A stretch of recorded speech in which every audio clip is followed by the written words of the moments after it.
La cérémonie d'investiture de Roland Plantier s'est tenue ce jour à la mairie de Vieux-Fort, dans un climat serein et empreint de solennité. Entouré de sa nouvelle équipe municipale, le maire a marqué son retour aux responsabilités avec un message tourné vers le travail, l'unité et l'amélioration du quotidien des habitants. C'est avec beaucoup de fierté et d'humilité que je suis élu maire de Vieux-Fort. Ça représente beaucoup pour moi parce que j'ai été sali, traduit dans la boue. Il était nécessaire que je puisse relever la tête avec une nouvelle équipe. On a dû reconstruire une équipe et aujourd'hui nous avons pu gagner pour reprendre le développement de Vieux-Fort.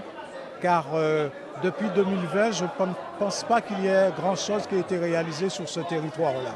Ce qui va nous déterminer, c'est le travail, le travail, le travail. On doit travailler, on doit être à côté de ceux qui souffrent, on doit être à côté de notre jeunesse, on doit être à côté de nos aînés.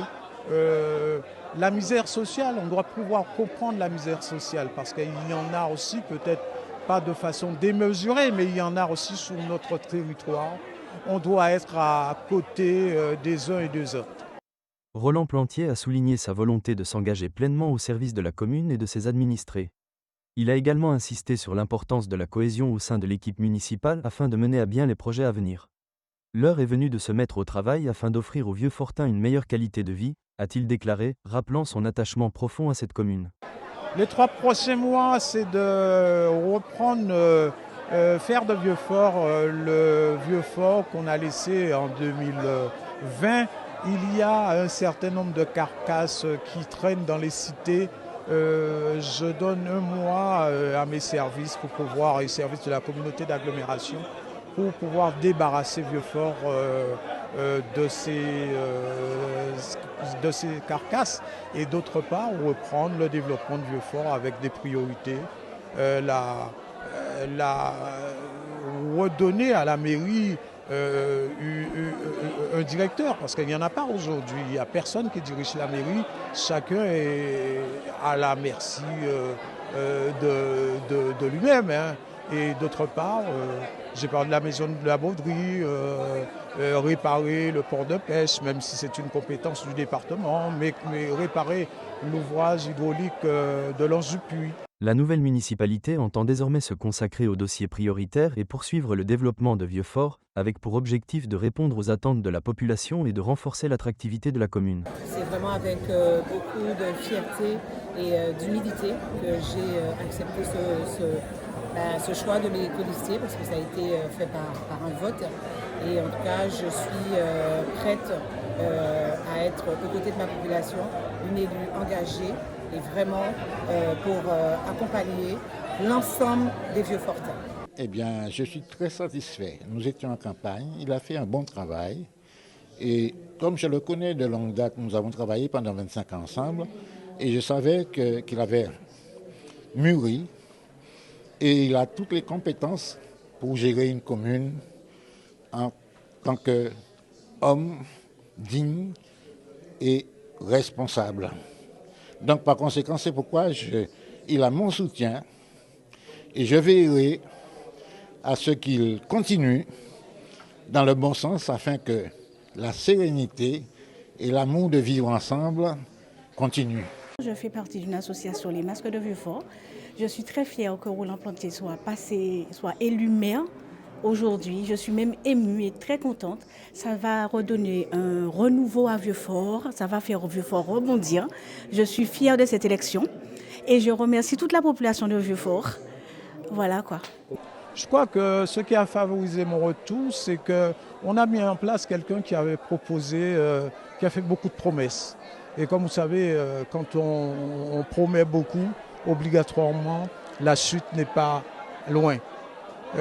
Parce que dans une petite commune, on ne peut pas satisfaire à ces promesses.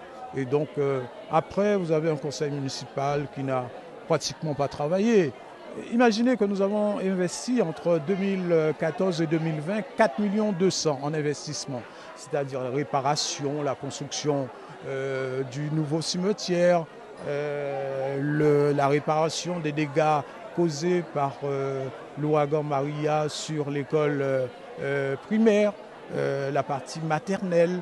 Il a fallu réparer tout ça, la réparation du terrain omnisport, la réparation de la salle de l'OMCS. Voilà, des grands travaux que nous avons réalisés pour 4 millions de cents. Et entre 2020 et 2026, 572 000 euros investis sur le territoire. Imaginez que le conseil municipal se réunissait tous les mois pendant ma mandature. Là, on ne respecte même pas le code des communes. Il y a des fois où le conseil municipal s'est réuni 4 mois après. Or qu'il est dit que le conseil municipal doit se réunir tous les trimestres. Et aujourd'hui, qu'on le veuille ou pas, qu'on puisse me dire quel était l'objectif à atteindre de ce conseil, je ne connais pas. De toute manière, il n'y avait pas de réunion de commission, il n'y avait rien. On n'a jamais été invité aux réunions de commission, tout se faisait dans le secret. D'ailleurs, on a supprimé le conseil municipal le mardi à 18h pour mettre le conseil municipal dans la journée. On peut dire c'est pour un peu cacher la chose et cacher sa faiblesse dans la volonté de vouloir construire une commune développée, apaisée et avec de l'amour, du partage. Voilà. Je crois que, obligatoirement, je pense que oui, dans la mesure que même si nous avons une seule voix à la communauté d'agglomération, mais je pense que les choses seront serrées, mais je pourrais faire un commentaire beaucoup plus long en fonction des élections à Saint-Claude, à Goubert et à Trois-Rivières. C'est à ce moment-là qu'on pourra dire qui peut prétendre, parce que beaucoup ont des prétentions. Mais je dis que l'élection du président et de l'équipe de gouvernance de la communauté d'agglomération ne se joue pas le jour de l'élection. Ça se joue le jour de l'élection municipale. C'est soit on a des conseillers communautaires, ou on n'a pas. Si on les a, est-ce qu'on va changer quelque chose? C'est pas celui qui va présenter. C'est ceux qui ont été élus feront d'un président. Alors on peut se dire, je suis candidat, mais si on n'a pas le nombre de conseillers dans ça, moi en tous les cas, je me suis déclaré comme sans étiquette, je reste un progressiste, je serai libre de voter pour le président qui me proposera le meilleur pour Vieux-Fort, son développement, parce qu'il y a eu beaucoup de recul dans les services proposés par la communauté d'agglomération s'agissant de la commune de Vieux-Fort. Je peux prendre pour exemple, aujourd'hui, le ramassage des déchets et des encombrants. Il faut appeler. Avant, nous avons 2 passages systématiques sur le territoire de la commune.